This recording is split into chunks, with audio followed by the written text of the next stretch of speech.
Es entonces para darle gracias a Dios que un mensaje que no quiere ser más que el modesto reflejo de la palabra divina encuentre canales maravillosos para extenderse y llegar a muchos hombres, y decirles que en el contexto de la Cuaresma todo esto es una preparación para nuestra Pascua, y que ya de por sí la Pascua es grito de victoria, que nadie puede apagar aquella vida que Cristo resucitó, y que ya la muerte, ni todos los signos de muerte, ni de odio contra Él, ni contra su iglesia, podrán vencer. Él es el victorioso.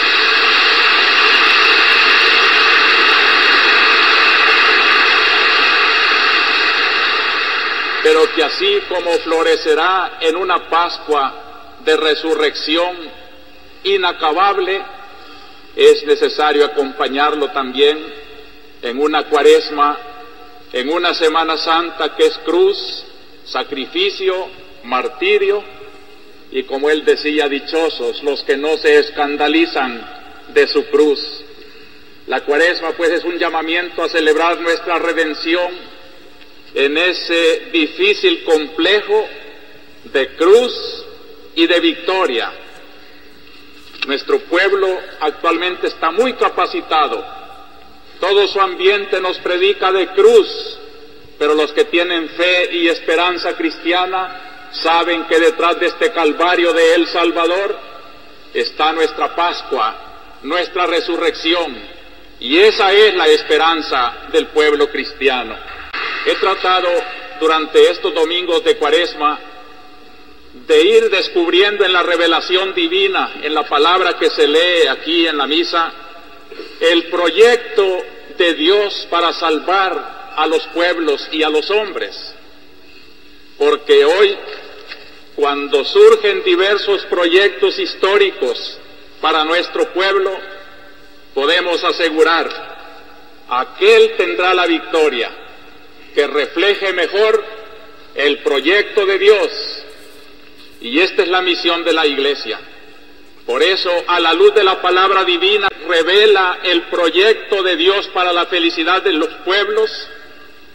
Tenemos el deber, queridos hermanos, de señalar también la realidad, de saber cómo se va reflejando entre nosotros, o se está despreciando entre nosotros el proyecto de Dios. Nadie tome a mal que a la luz de las palabras divinas que se leen en nuestra misa, iluminemos las realidades sociales, políticas, económicas, porque de no hacerlo así, no sería un cristianismo para nosotros. Y es así como Cristo ha querido encarnarse, para que esa luz que Él trae del Padre se haga vida de los hombres y de los pueblos. Ya sé que hay muchos que se escandalizan de esta palabra y quieren acusarla de que ha dejado la predicación del Evangelio para meterse en política, pero no acepto yo esta acusación, sino que hago un esfuerzo para que todo lo que nos ha querido impulsar el Concilio Vaticano II, la reunión de Medellín y de Puebla, no solo lo tengamos en las páginas y lo estudiemos teóricamente, sino que lo vivamos y lo traduzcamos en esta conflictiva realidad de predicar como se debe el Evangelio.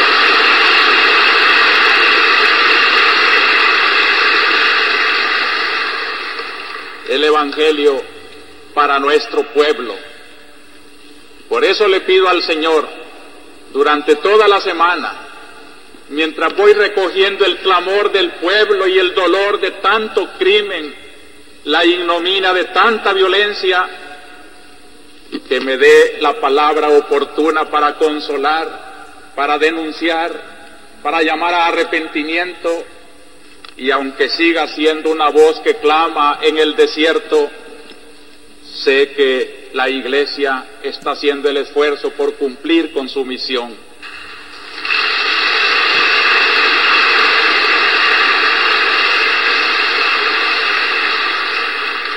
En los domingos de Cuaresma entonces hemos visto ese proyecto de Dios que se podría sintetizar así: Cristo es el camino. Por eso nos lo presenta ayunando y venciendo tentaciones en el desierto. Cristo es la meta y la vida, el impulso. Por eso nos lo presentaba transfigurado, como llamándonos a esa meta a la que todos los hombres son llamados.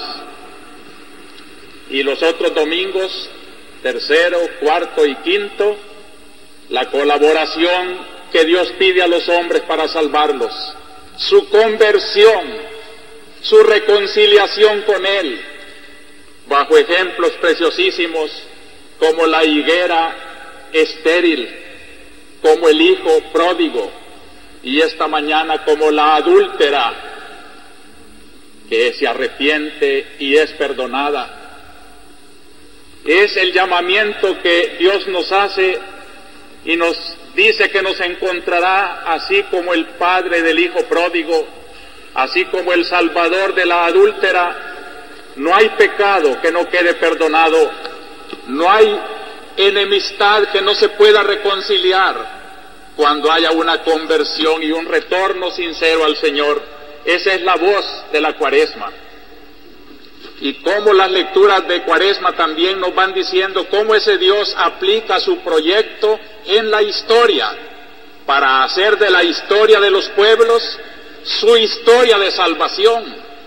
Y en la medida en que esos pueblos reflejen ese proyecto de Dios, de salvarnos en Cristo por la conversión, en esa medida los pueblos se van salvando y van siendo felices.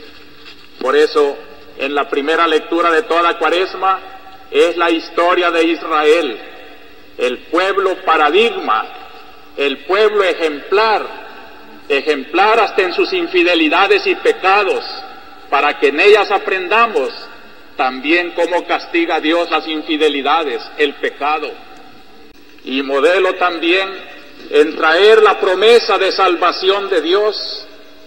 Desde Abraham hemos recorrido con Moisés la peregrinación del desierto, con Josué llegamos a celebrar la primera Pascua en la tierra prometida, y hoy nos invita a un segundo éxodo, el retorno de Babilonia. Es una historia que cada pueblo tiene que imitar, porque no es que cada pueblo sea igual a Israel, pero hay algo que en todo pueblo existe: el grupo de los que siguen a Cristo, el grupo del pueblo de Dios, que no es todo el pueblo natural, pero sí es un grupo de fieles. Y por eso el ejemplo es precioso esta mañana. Seguidores de Cristo allá en Estados Unidos vienen a compartir con los seguidores de Cristo aquí en El Salvador, y ellos en la gran nación del norte son voz de evangelio contra las injusticias de aquella sociedad.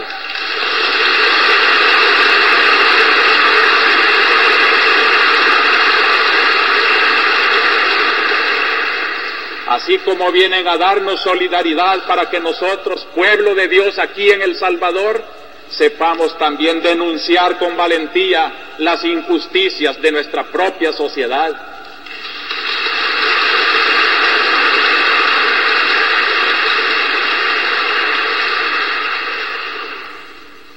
A la luz de las palabras divinas de hoy, voy a presentar esta reflexión con este título: La Iglesia, un servicio de liberación personal, comunitaria, trascendente. Estos tres calificativos marcan los tres pensamientos de la homilía de hoy. La dignidad de la persona es lo primero que urge liberar. Segundo, pero Dios quiere salvar a todo el pueblo. Y tercero, la trascendencia da a la liberación su verdadera y definitiva dimensión. Esto parece que es el resultante de las lecturas de hoy.